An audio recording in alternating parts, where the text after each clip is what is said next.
If you've been reading Berserk for a while, you know that the Black Swordsman arc is the very first arc that introduces us to this fantastic world, and it consists of the first 3 volumes of the entire series.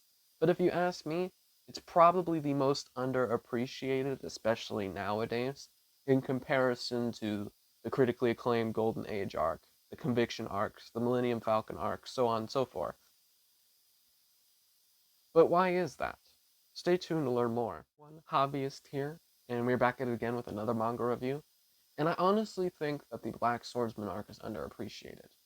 While the Golden Age arc is often considered among Berserk fans to be the peak of Berserk, and how the true story and character development of Guts doesn't really take place until the arcs succeeding the Golden Age arc, I think that we should look back on the Black Swordsman arc because it's got a bunch of themes and strong ideas that are only expounded upon. Because honestly, without the Black Swordsman arc, there is no Berserk.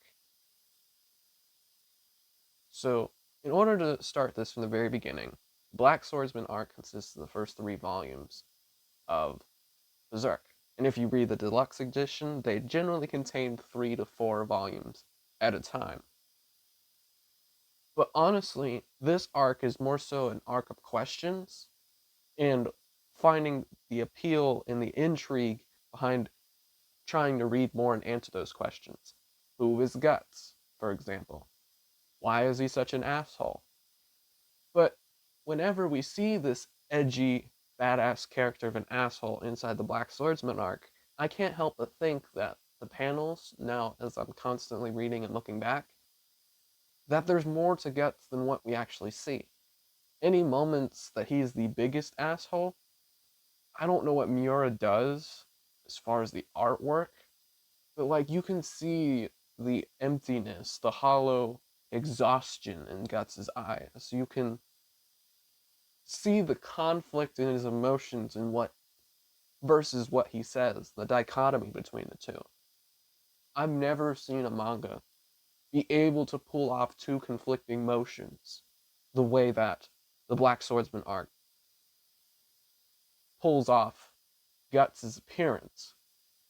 There's something about the way that he betrays himself in that even in his moments of insanity, there's this rage and there's this suppressed emotions to where we can sort of feel that he's closing himself off, but there's no answers to why. That's the intrigue that it's trying to pull us in towards. And honestly, when it comes to reviewing Berserk, I obviously can't show all the panels because I'm sure my video would get taken down otherwise. But just showing off a couple of more panels, I've started to look back on just the beauty behind some of the panels that the Black Swordsman arc does. And the fact that this is Miura's first arc and that he somehow manages to improve from there in the level of detail and the level of surprising beauty inside of this dark tragedy that is Berserk. And how it asks even more questions like, where did the brand come from? How did Guts get it? Who is the God Hand? Why does Guts hate Griffith so much?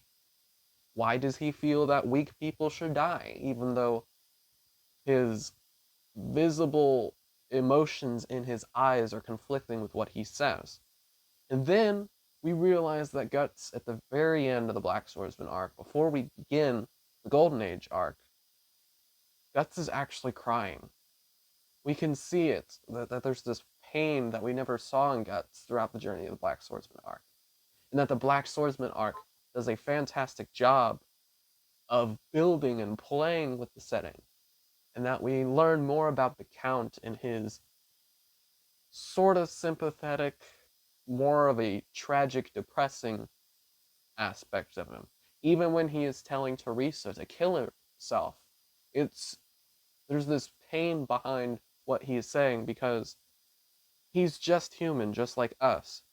Guts has hit the lowest of lows before. We know this now that we have context with the Golden Age arc, but it pulls you in a way that is so different.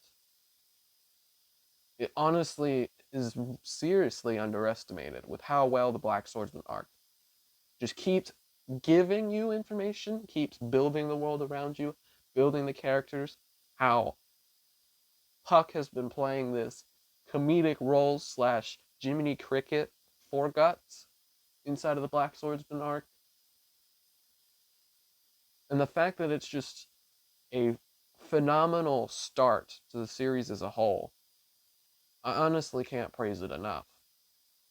I think that if you are thinking about giving up on Berserk after the Black Swordsman arc because it was just an edgy character and that there's not much to Guts, I honestly would have you consider rereading it again under a different light. Watch the emotions that Guts portrays. Start asking the questions of who is the God Hand? Why does Guts have a brand? And why is his life as torturous as it is? Why is he so standoffish? And then that way, when you get into the Golden Age arc and you finally get to learn and understand Guts and just everything that he's been through, you'll just see that his journey from what he is to what he eventually becomes in later arcs is just, it's beautiful, and there's this serenity to it that, like, I've honestly never read before. But yeah, that's how I honestly feel. Do you guys think that the Black Swordsman arc should get more appreciation than it actually does? Let me know in the comments below. But otherwise, I'm going to see you guys in the next video.